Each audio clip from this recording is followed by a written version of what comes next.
আজকে একটু জঙ্গলের ভিতর দিকে যাব। ওখানে শুনেছি অনেক নরম ঘাস পাওয়া যায়। আজকে ওই ঘাসগুলোই আমি খেতে যাব।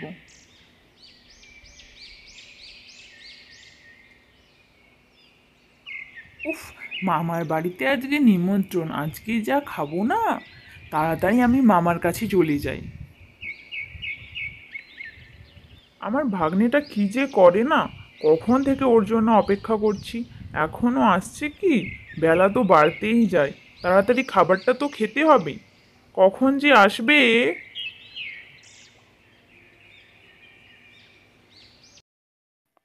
কি ভাগ্নে বাবু, খাবার কেমন হয়েছে? আশা থেকে তো আমার সাথে কথাই বলছো না, শুধু খেয়েই যাচ্ছ। একটু যে মামার সাথে আগে কথা বলি, সেই সব নেই। অনেক রাত হয়ে গেল, আমি এবার তাড়াতাড়ি বাড়ি যাই। আমাকে আবার একা একা বাড়ি ফিরতে হবে। আজ খাওয়া দাওয়াটা বেশ জমিয়েই হলো। এখন আমি তাড়াতাড়ি বাড়ির দিকে যাই। নরম নরম ঘাস পেয়ে অনেক খাওয়া হয়ে গেছে। এখন আর আমার একটুও নড়ার শক্তি নেই। সামনে একটা গুহা দেখতে পাচ্ছি, ওখানেই আজকে রাতটা থাকি। কিন্তু এটা তো দেখে মনে হচ্ছে কোনো একটা ভয়ঙ্কর জন্তুর গুহা। সে যদি চলে আসে এক্ষুনি, তাহলে আমি কোথায় যাব? এখন আমি কি করি? হ্যাঁ, একটা উপায় আছে। শেয়াল তার নিজের গুহার সামনে চলে এলো। কেমন যেন মনে হচ্ছে, আমার গুহার মধ্যে কি কেউ আছে? দেখি তো একবার। কে আছো আমার গুহার মধ্যে? এক্ষুনি বেরিয়ে এসো বলছি। কে আছো?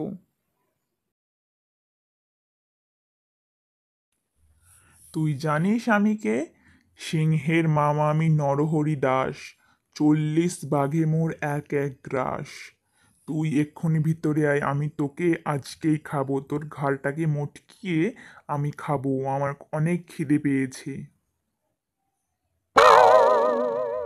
ওরে বাবারে বাবা, এ কি ভয়ঙ্কর জন্তু রে, আমি তাড়াতাড়ি এখান থেকে পালাই। শেয়ালটি সেই হরিণের কথায় ভয় পেয়ে সেখান থেকে দৌড়ে পালিয়ে গেল।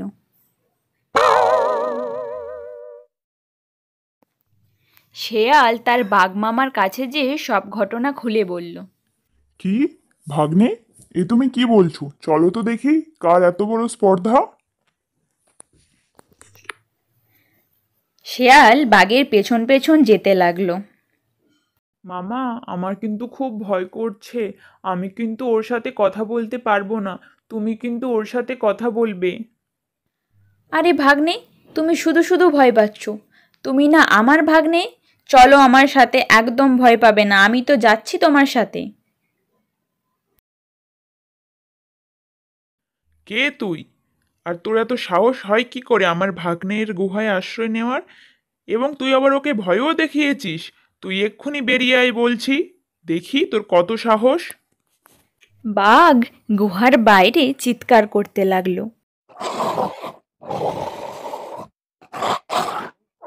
হরিণ ছিল খুব বুদ্ধিমান। সে সঙ্গে সঙ্গে একটি বুদ্ধি এঁটে নিয়েছিল। শেয়াল, এই শেয়াল, আমি তোকে বলেছিলাম 4টে বাঘ আনতে, তুই কি না আমার জন্য একটা বাঘ ধরে এনেছিস?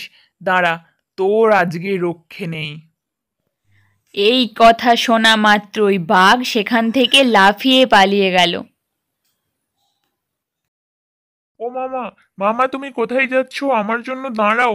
মামা, আমাকে একা ফেলে যেও না মামা।